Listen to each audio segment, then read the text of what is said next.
Against the backdrop of the successful offensive of the Russian army in the Kursk region in Donbass, the Russian General Staff continues to launch massive missile strikes against military facilities and the energy infrastructure of Ukraine. As time has shown, these massive missile strikes have a very negative impact on the combat potential of the Ukrainian army and NATO forces. In addition, these missile strikes deprive the Ukrainian army and NATO forces of their logistics hubs, as a result of which Russia's enemies are deprived of the opportunity to receive weapons and food in time. Massive Russian missile attacks also regularly destroy the locations of not only Ukrainian nationalists but also so-called foreign mercenaries, most of whom are former and current military personnel of the armies of NATO countries.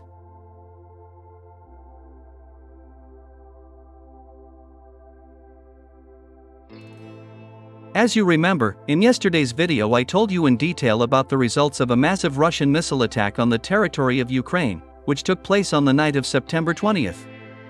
Let me remind you that as a result of this missile attack, dozens of military installations and energy infrastructure facilities in the southern, central, and western parts of Ukraine were completely destroyed.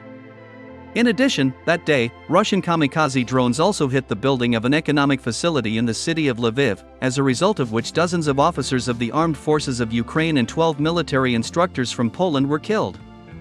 And today, 10 hours after that massive Russian missile attack on the territory of Ukraine, it became known that the Russian General Staff continued to launch targeted missile strikes at military facilities on the territory of this Eastern European country.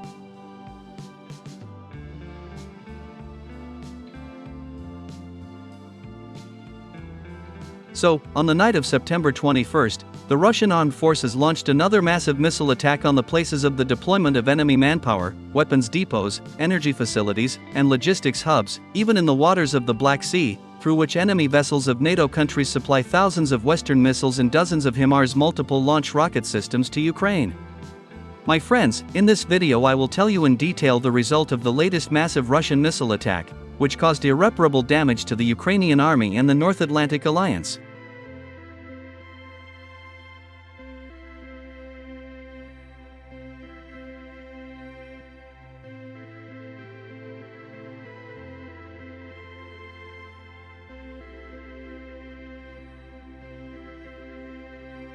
So, it is reliably known that on the night of September 21st, Kharkiv, Poltava, Odessa, Cherkasy, Kirovograd, Dnipropetrovsk, Donetsk, and Nikolaev regions were subjected to massive missile attacks.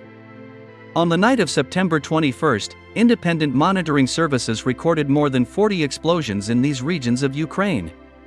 According to numerous witnesses, some military installations are still engulfed in flames due to the ongoing detonation of ammunition and missiles.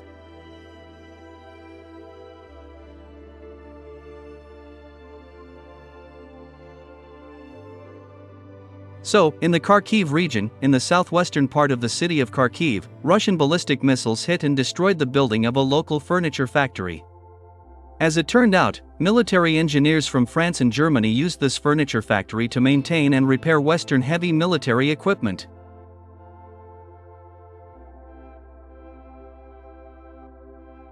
In the Poltava region, in the city of Mirgorod, Russian missiles and kamikaze drones once again hit a military airfield along with military aviation assets.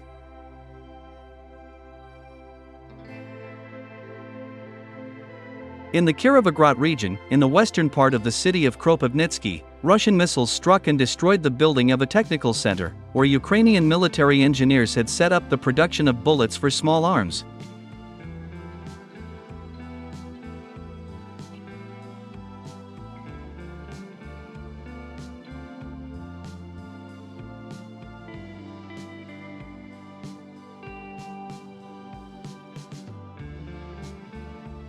In the Dnipropetrovsk region, at least 2 Iskander-M ballistic missiles hit the university building of the Ministry of Internal Affairs.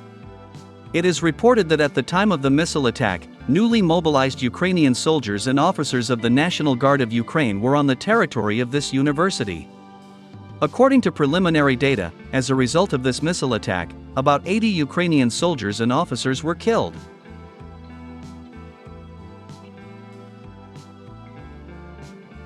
In the Donetsk region, Russian missiles struck and destroyed the hotel and restaurant complex Alexia, which was located in the western part of the city of Dobropilya, north of the town of Pokrovsk.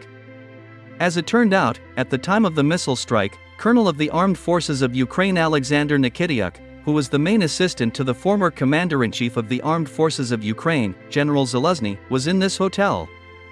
The Russian military department confirmed that as a result of this missile attack, Colonel of the Armed Forces of Ukraine Alexander Nikityuk and 7 other high-ranking officers of the Ukrainian Army, who held responsible and high positions in the Ministry of Defense of Ukraine, were killed.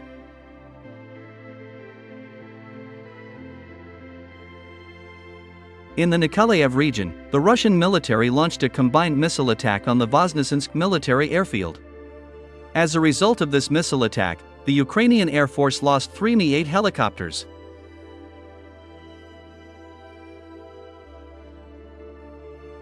In the Odessa region, Russian kamikaze drones and ballistic missiles hit several military installations in cities such as Chernomorsk and Odessa.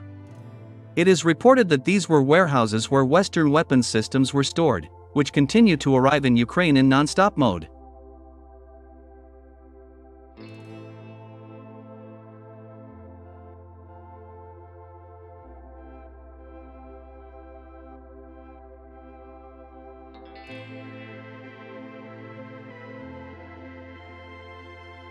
Against this backdrop, for the first time in 2 years of war, the Russian armed forces destroyed a foreign bulk carrier, which was heading to the port of the city of Chernomorsk.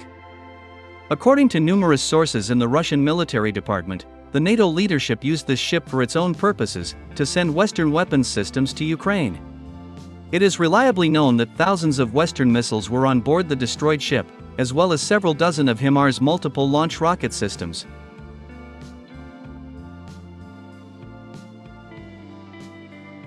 Commenting on what happened in the Black Sea, an authoritative military expert and political scientist Sergei Markov declared that this is the real escalation of the conflict.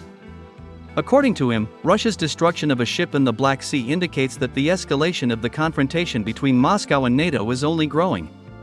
Sergei Markov expressed confidence that this is just the beginning, and that Russia will continue to destroy all ships that NATO uses for its own purposes in the Black Sea.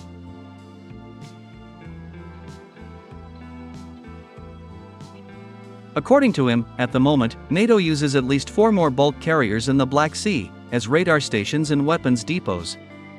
Sergei Markov noted that NATO stores valuable Western weapons in the holds of these bulk carriers, including ATACMS ballistic missiles and multiple launch rocket systems. The expert expressed confidence that if NATO does not remove these ships from the Black Sea, they will also be destroyed along with the valuable military cargo on board.